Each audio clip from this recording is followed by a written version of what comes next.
হচ্ছে ভর বেগের, বলো ভর বেগের পরিবর্তন। ভরবেগের কি পরিবর্তন। তাহলে ভরবেগের পরিবর্তন মানে কি কিছুক্ষণ আগে বললাম, বলো সবাই, শেষ ভরবেগ মাইনাস আদি ভরবেগ, আদি ভরবেগ। তাহলে ভরবেগের পরিবর্তন মানেই হচ্ছে শেষ ভরবেগ মাইনাস আদি ভরবেগ। আচ্ছা, আমরা তাহলে লিখতে পারি এম ভি, শেষ ভরবেগ মানে হলো এম ভি মাইনাস আদি ভরবেগ মানে হলো এম ইউ। কিন্তু আমরা নিউটনের দ্বিতীয় সূত্র পড়েছি, একটু সবাই খেয়াল করো। কোন বস্তুর উপর আমরা লিখলাম নিউটনের দ্বিতীয় সূত্র অনুসারে,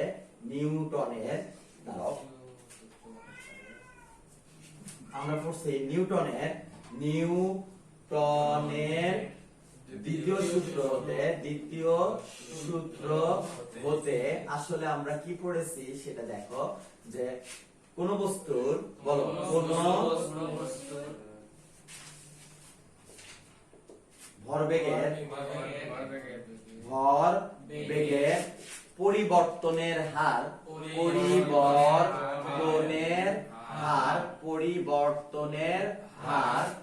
এর উপর প্রযুক্ত বলের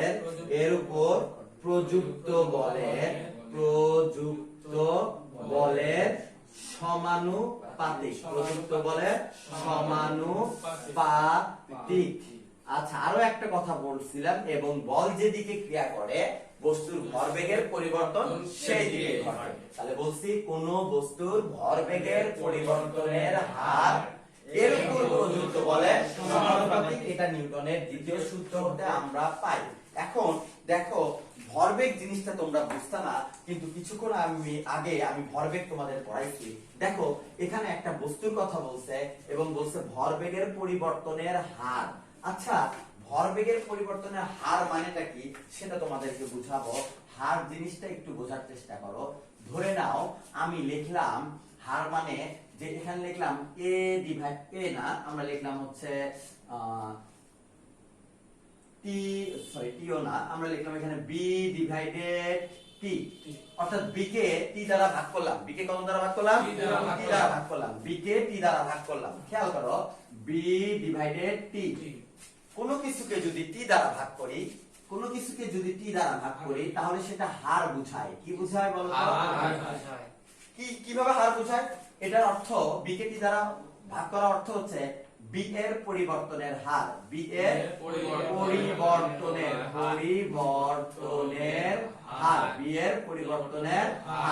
আচ্ছা, আবার যদি আমরা এই কাজ করি, লিখে এখানে যে শুধু v ডিভাইডেড t, আমরা সবাই পড়ে আসছি v মানে হলো বেগ। তাহলে বেগকে কি দ্বারা ভাগ করেছি? সময় দ্বারা। আমি বলছি কোন কিছুকে সময় দ্বারা ভাগ করলে, t দ্বারা ভাগ করলে, t মানে হলো সময়, t মানে কি ভাবে বলো তো? সময়। তাহলে কোন কিছুকে সময় দ্বারা ভাগ করলে সেটা হচ্ছে হার বোঝায়। তাহলে উপরে আছে বেগ, তাহলে এটার অর্থ হচ্ছে বেগের পরিবর্তনের হার,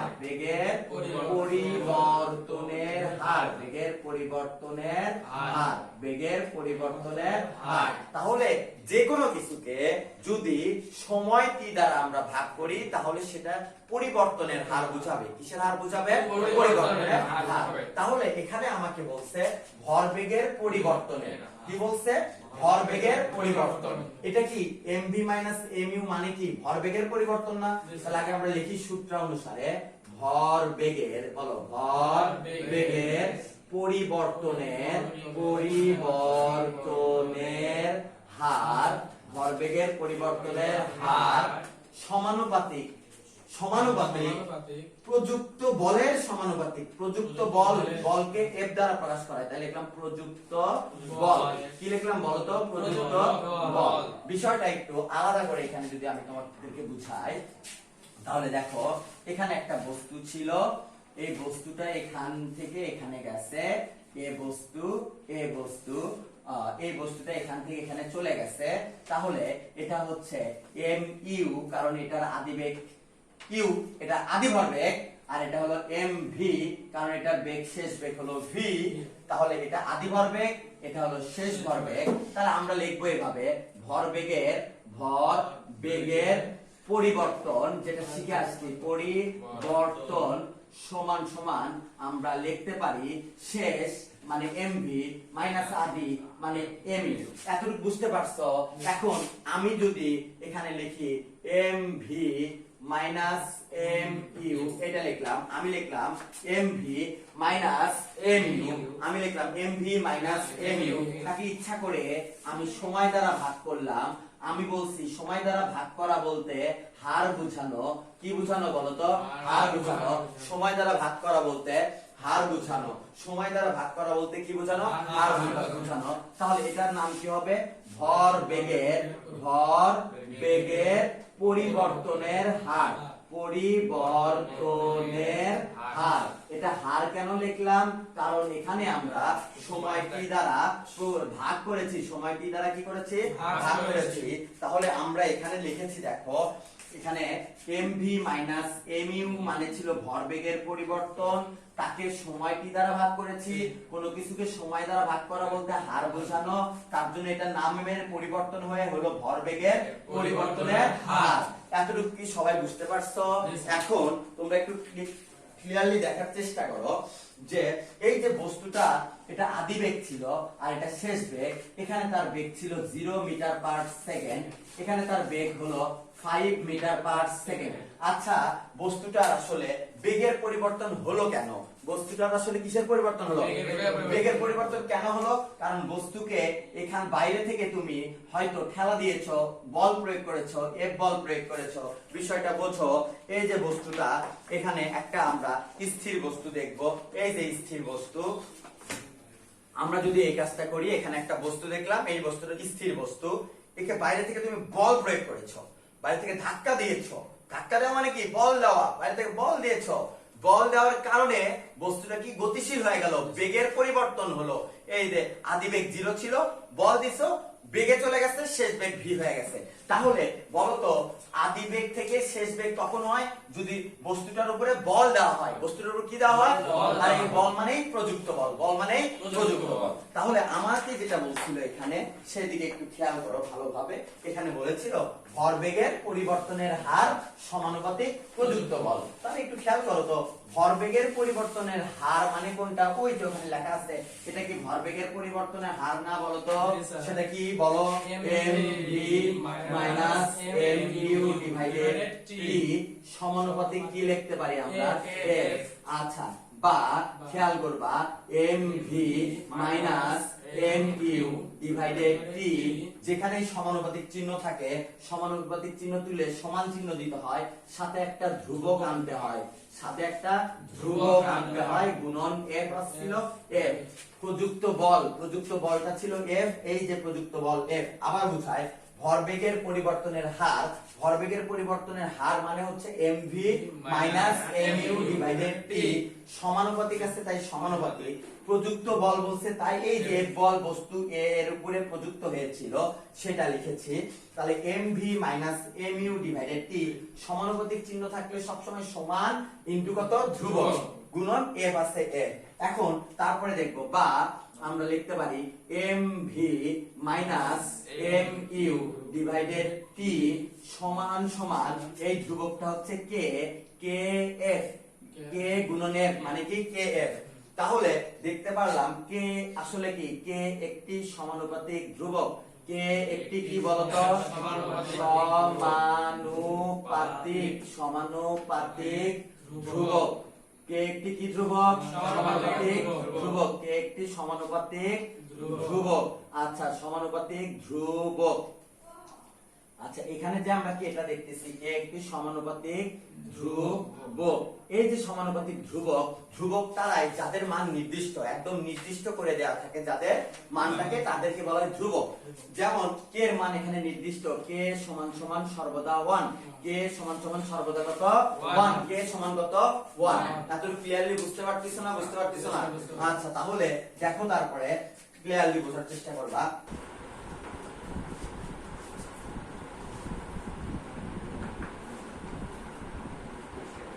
Vamos a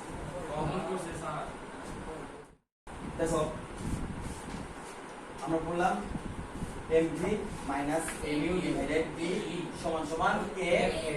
আচ্ছা বিষয়টা আবার এখানে একটু লিখে রাখি, mv minus mu divided t সমান সমান kf। আচ্ছা কিছুক্ষণ আগে বলছি k এর মান কিন্তু 1, k এর মান কি 1, আর k একটি সমানুপাতিক ধ্রুবক, k একটি সমানুপাতিক ধ্রুবক। এই সমানুপাতিক ধ্রুবকটার মান যেহেতু 1, কারণ যারাই ধ্রুবক হয় তার একটা নির্দিষ্ট মান থাকে। আচ্ছা খেয়াল করে দেখো, এখানেও m এখানেও m, উপর থেকে আমরা কমন নিতে পারি, ছোট হাতের m টা কমন নিতে পারি। যদি m কমন নিই তাহলে থাকবে কি v minus u divided t is equal to k এর মান যেহেতু 1 বসাই দিলাম গুণন f। আচ্ছা ঠিক আছে, বা খেয়াল করবা আমরা গতি অধ্যায়ে পড়ে আসছি ত্বরণ a সমান সমান, সবাই একটু বলো তো এটা পড়ছি নাকি না, ত্বরণ a সমান সমান v minus u divided t, ত্বরণ a সমান v minus u divided t। তাহলে এই যে m আছে, m টাকে একটু ফাঁকা করে রাখলাম, m গুণন v minus u divided t is equal to f K f লেখা যায় তো নাকি, বা m আর এই যে v minus u divided t দেখতেছি, এই পুরোটার পরিবর্তে আমরা বসাইতে পারি ত্বরণ a, তাহলে লিখব ত্বরণ a সমান সমান f।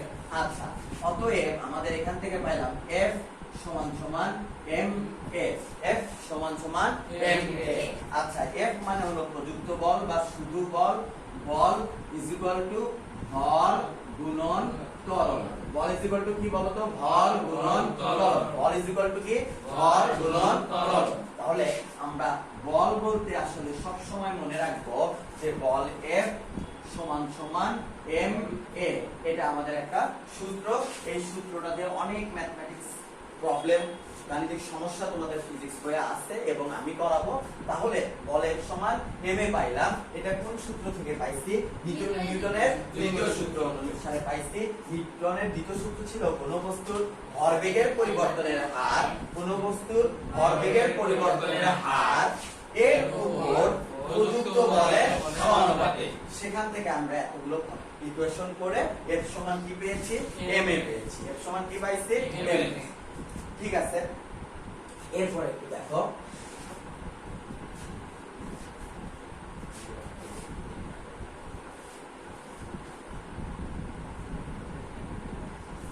তাহলে আমরা পাইছিলাম F সমান সমান ma। আচ্ছা F সমান যেহেতু ma, F সমান ma, আমরা বলের একটু একক করব, বলের একক।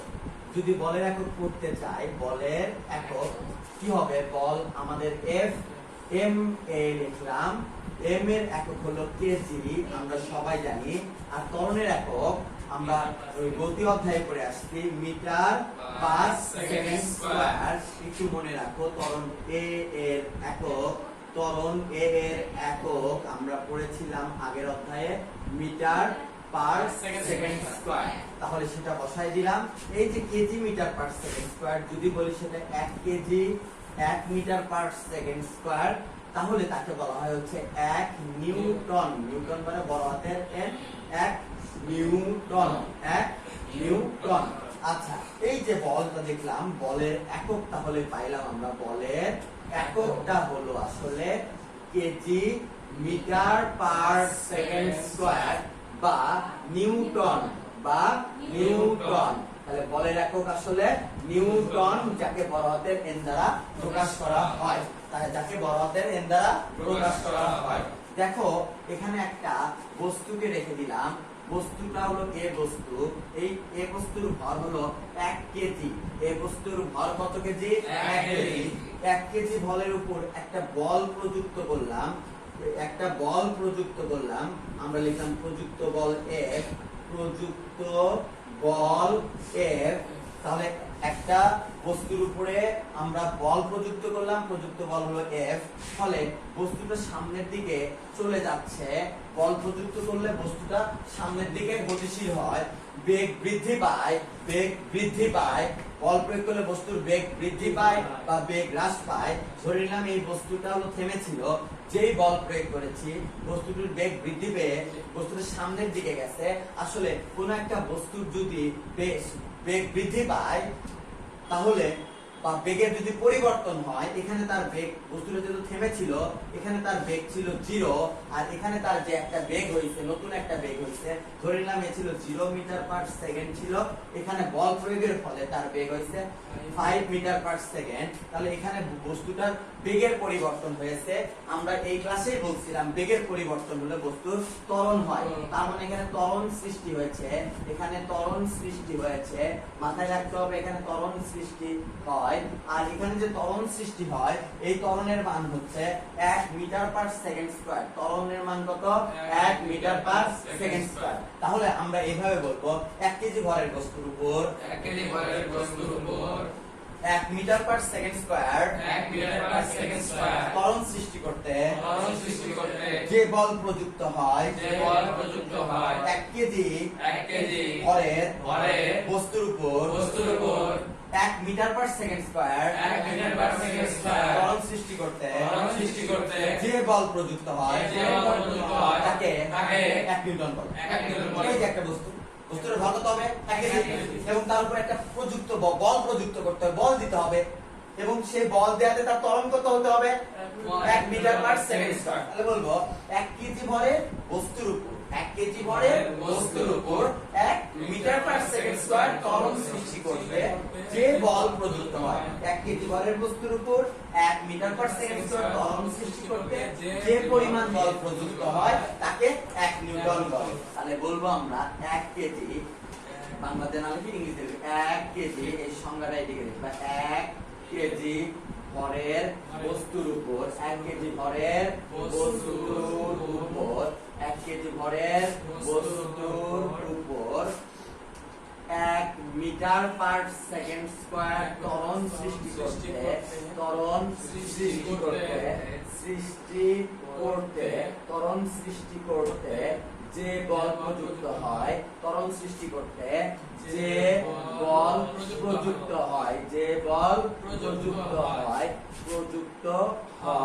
তাকে 1 নিউটন বলে। বাংলাতেও লিখতে পারি তাকে 1 নিউটন বলে। আর নিউটনকে সব সময় আমরা এন দ্বারাই প্রকাশ করব। ঠিক আছে।